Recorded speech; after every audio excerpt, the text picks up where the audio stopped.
up, everybody? Welcome back to a brand new episode of WWE Content. And let's talk about WrestleMania 42 in sweet Las Vegas, Nevada, which, by the way, was I think one of the craziest things I ever witnessed in my freaking life. I mean, look, okay.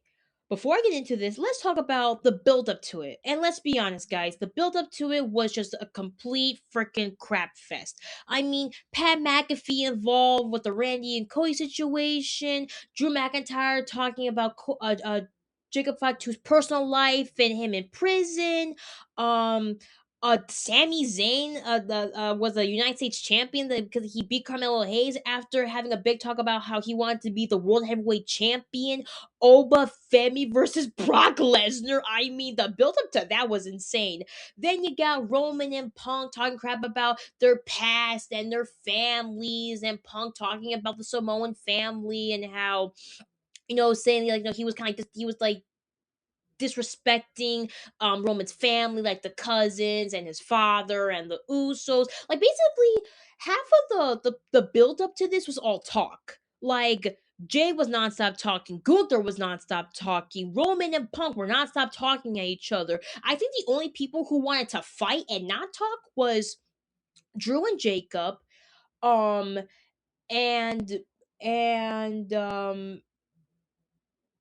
and oh my god, I'm drawing a blank right now. Who was the other? Oh, right, of course, yeah, of course, Oba and Brock. Like those are the only like two matches that I wanted to like build up the fight and not want to talk.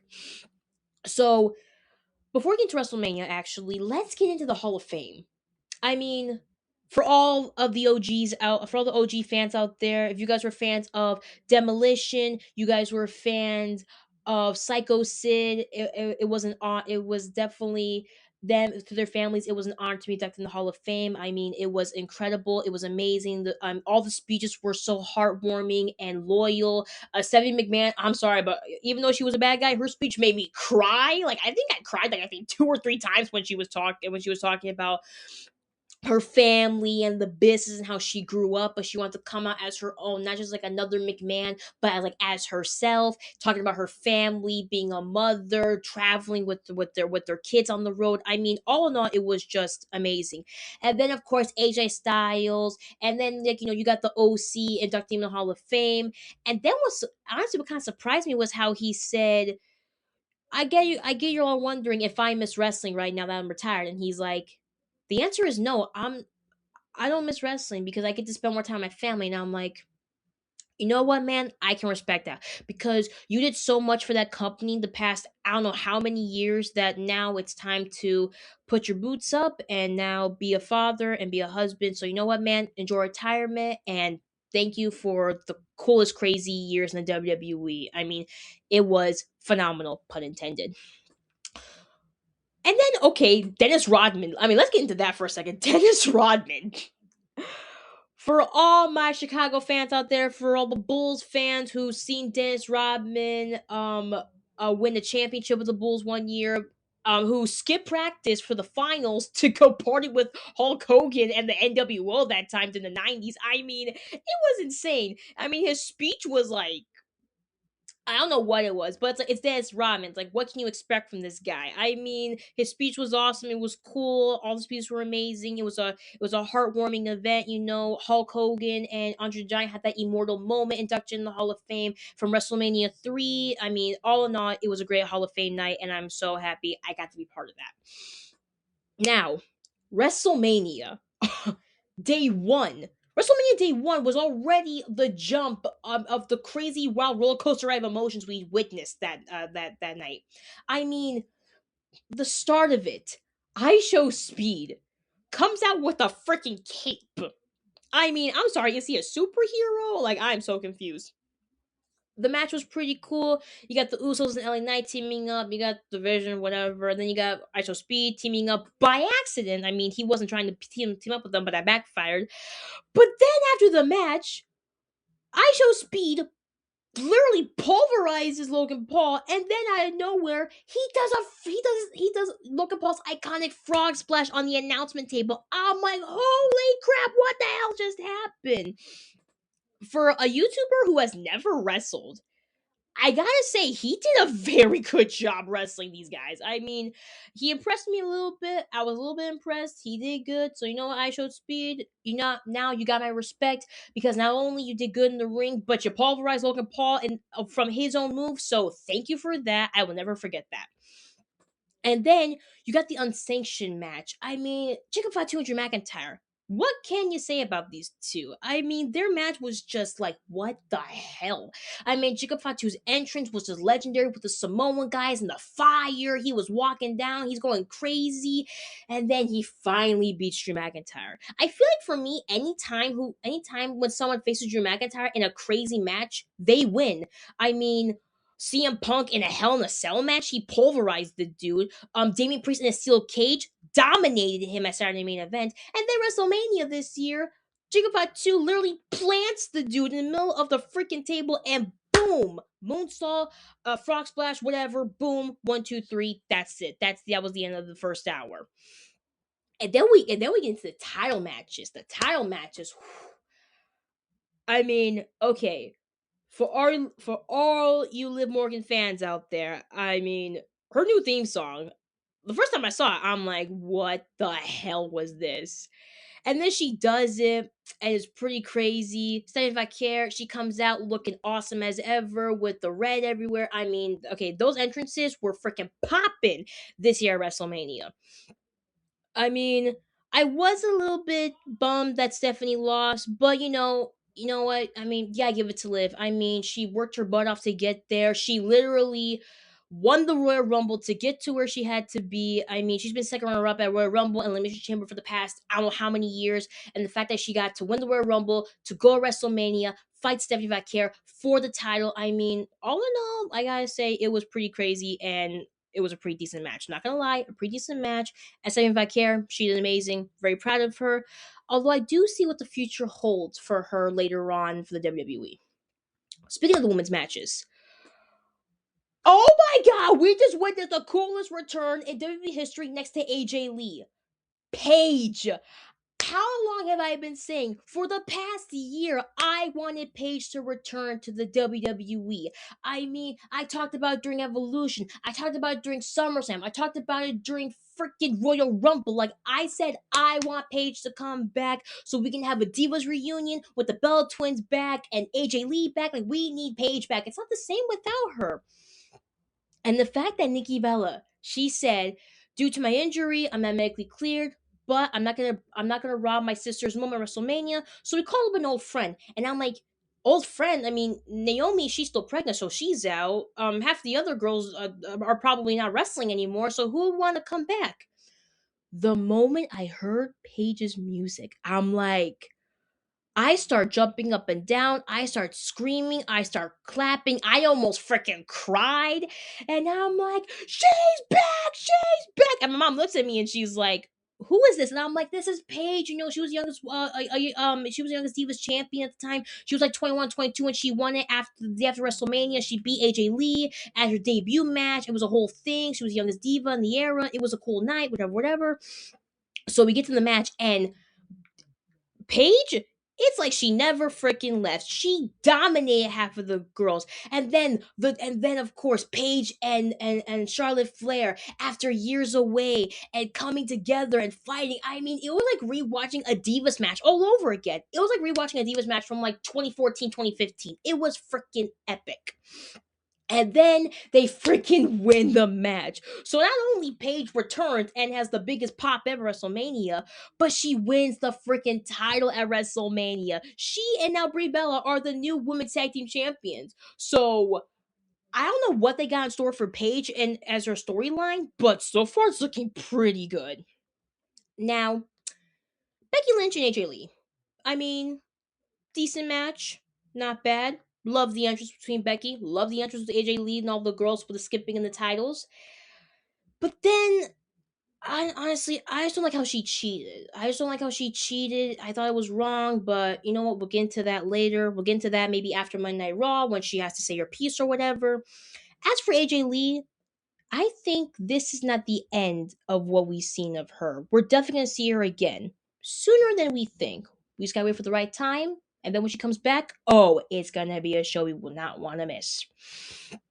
Speaking of shows that we were not gonna miss, I mean, talk about a freaking main event. I mean, Randy and Cody, like, it was freaking intense. I mean, the fact that they had like a freaking montage, like it was like seeing Iron Man or like Spider Man's like all of his suits, his gadgets and weapons, but then you see in Cody Rhodes' form, like from the start of his career to him being a heel to him leaving the company to him coming back to the company and making it the biggest thing ever in his career. Like it was like an evolution. It was an evolution of Cody Rhodes of who we know today, and the entrance was badass. You got pyro everywhere. People are screaming, they're laughing, they're crying. And then Pat McAfee shows up, and it's like, are you freaking kidding me? It's like I thought we were done with that, bro. I thought we were done with that. Like, what the hell are you doing?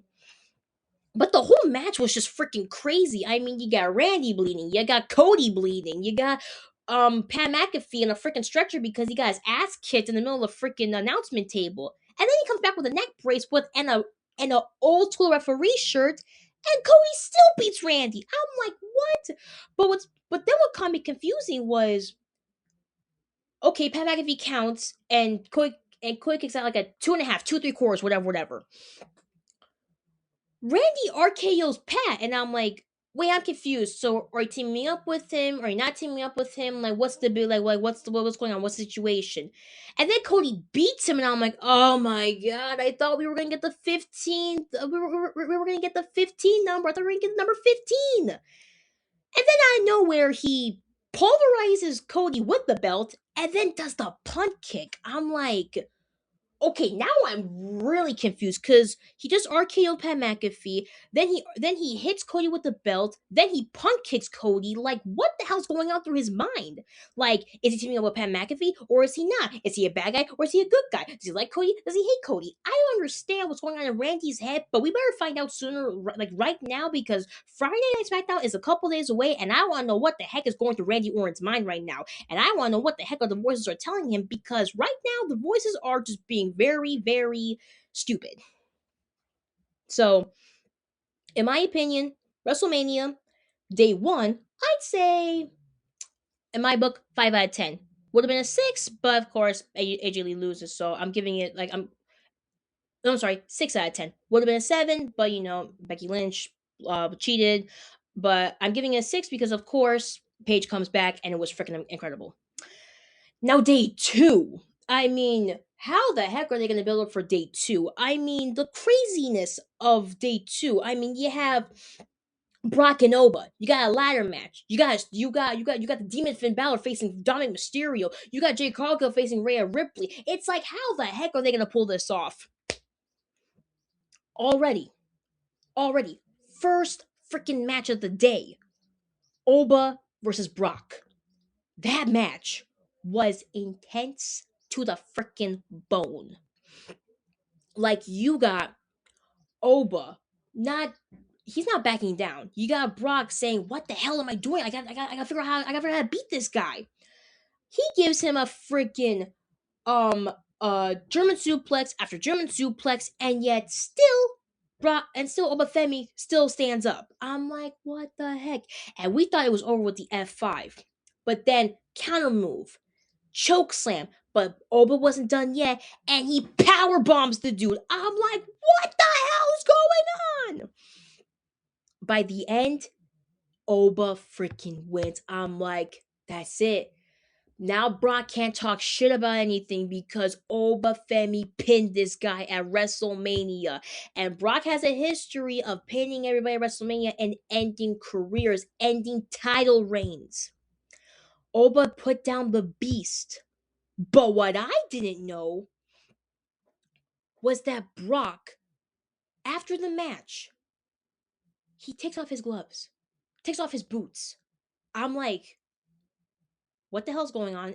Did that just are we just what the hell's going on? Like, I'm like completely flabbergasted, and I'm like, oh shit, this is for real. Like, this, he's done.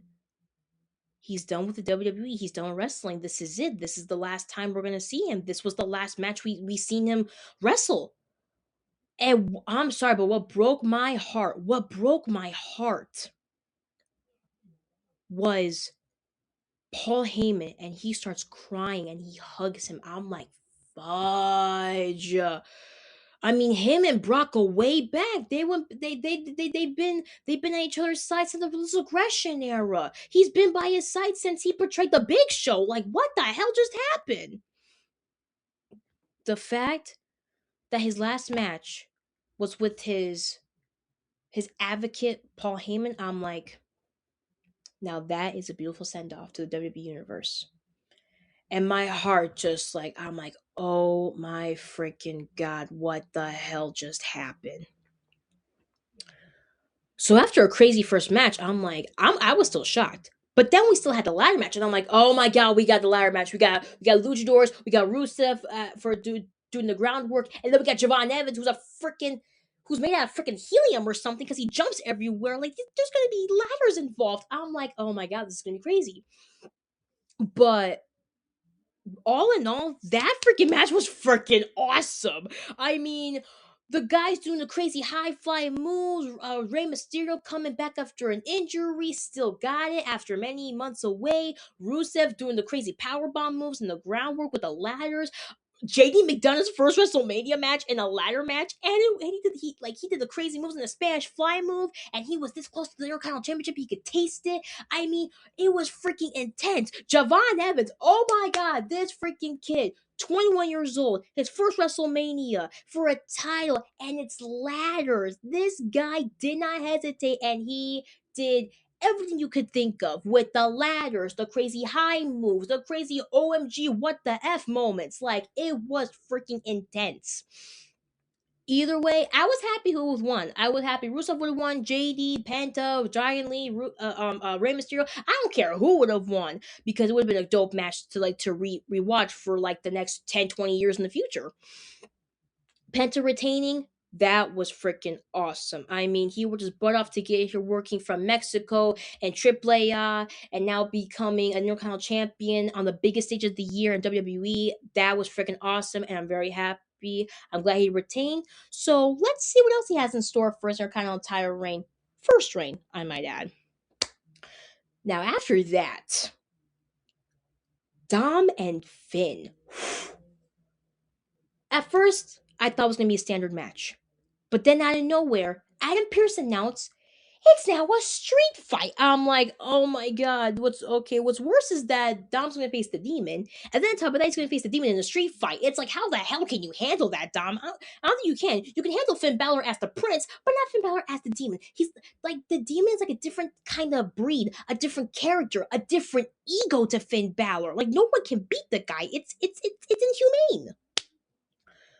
But their entrances, oh my God, their entrances were freaking awesome. I mean, Dominic coming out with the throne and all the luchadors wearing his mask and his t-shirt, the flag representing Mexico and him and the Judgment Day and the Mysterio family. I'm like, this is what I wanted. This is the entrance I want to see Dominic at WrestleMania. I was thinking that, or maybe like, the Lucha Lowrider, like Eddie Guerrero popping in, like, riding it, listening to music, jamming or whatever. But that match was dope. But that entrance was dope too. I mean, he's walking down with the luchadors with the mask, waving the flags of Mexico and him. I mean, it was freaking incredible. But then Finn Balor's entrance came, and I'm like, holy shit. Smoke the heart, like not your usual cartoon heart, but like an actual like a replica 3D heart, like in your body, a replica 3D heart, and it's like chilling to me. Like the moment he stepped out, goosebumps. It was goosebumps all over my body. It was goosebumps. I'm like, oh my God, this is not Finn Balor anymore. This is the demon, and Dom has to fight this guy. I'm like, oh my God, I'm nervous. I'm nervous. I'm nervous. I'm nervous. I'm nervous. But say what you want about Dom, but he took that match like a freaking champ. He didn't hesitate. He didn't back down. He stood on his ground. Even though he lost, he still still didn't back down from that fight. He still prevailed. He tried so many times. He used every weapon under that ring you could imagine. That match, I respected Dominic more and I respected Finn Balor more. I respected Dominic more because he didn't have the judgment come out to help him. He wanted to do it on his own. He proved me right. He did it by himself. Even though he lost, he did great. And after that, he walked out WrestleMania with his head held high and with the Triple Mega Championship on his shoulder. So you know what, Dom? Hats off to you. Finn Balor, I still love you. You did amazing. And honestly, seeing your alter ego come back, it was pretty badass. It was pretty badass. It was pretty badass. Speaking of badass, Rhea Ripley and Jade Cargill. Jade Cargill still can't wrestle. She can't. I saw the match. I mean, she missed a couple beats. She didn't sell the moves right. She wasn't landing right with Rhea. I saw Rhea tried so hard to help her become cool and awesome. It just wasn't in her favor. And then Rhea, she freaking has it. Thanks to Io Sky taking down Bfab and Michin, and with a distraction that helped Jade Cargill not look at Rhea. Riptide. 1, 2, 3. The match is done. Now, this is Rhea's, I think, fourth victory and fourth title champion victory at WrestleMania. She did freaking amazing. I am so proud of her. I am so glad she won. And the SmackDown Women's roster better be careful because mommy is not gonna play when she comes down and going to fight all you girls to retain that title. Now, the main event. For all you Shield fans out there, for all you OG Punk fans since the 2000s or 2009, we've talked about this match for I don't know how many years. We've wanted this match for I don't know how many years. And we finally got it. We finally got it. WrestleMania main event, CM Punk versus the OTC Roman Reigns. Now that match, oh my god, it was freaking hectic. And these guys, they did not play, they didn't hesitate at all. They literally put on a fight. And when I mean fight to the point where Roman made Punk bleed from his mouth and his forehead and his freaking hands. That right there was the coolest thing I've seen. And what I loved more was that Roman did it by himself. He didn't ask help from the Usos. He didn't ask help from LA Knight. He didn't ask help for anybody who was close to him. He did that by himself. And he beat Punk. After that, and I called it. I knew Roman was gonna win. I had a feeling, and I went with my gut, and I'm like, Roman's gonna win. The fact that he won by himself, I now give Roman my full respect. Like, bro, I respect you as a wrestler, and I respect you as a champion now. Because you said what you were gonna do, and you made your family proud. And I'm not talking about your wife or your kids. I'm like no, you make them proud every day. But I'm talking about you made your ancestors proud. You made your father proud. You made your uncle proud. You made the High Chief Pierre Maivia proud that night. And I respect you for that because you did freaking amazing. And no one can tell me otherwise. Oh, and oh my god, I am so sorry. I'm so sorry for all you Seth Rollins fans out there. I completely forgot Seth Rollins and Gunther's match. But to be fair, I mean, the match was okay and everything, but they got Braun Breaker coming back, and I'm like, oh my god, Braun Breaker, oh my god. So, now Braun Breaker's back. I don't know what's going to happen between Gunther and Paul, or Seth and Paul, or whatever, but we'll find it out later. We'll find out tonight on Monday Night Raw. So, again, apologies to all my Seth Rollins fans out there. Forgot about that match. To be fair, the match was okay, but it would have been better if Seth would have won, but we'll get into that another time. So I think all in all, WrestleMania, in my opinion, on a scale from 1 to 10, I would say 7 out of 10. Because of course, like you had um titles changing, history being made, a return of an OG diva coming back to WWE and winning. All in all, WrestleMania 42, I say a 7 out of 10. Now, WrestleMania was fine and dandy, but now we got the aftermath. And what's going to happen at the aftermath? I have absolutely no idea, but it's going to be freaking incredible. We got new champions, we have a new ruler, and we're just getting started to the road to WrestleMania 43. Now, I do hope that the road to WrestleMania 43 is going to be better, like the build up to it, than this year. So, get ready, guys, because it's going to be a bumpy ride.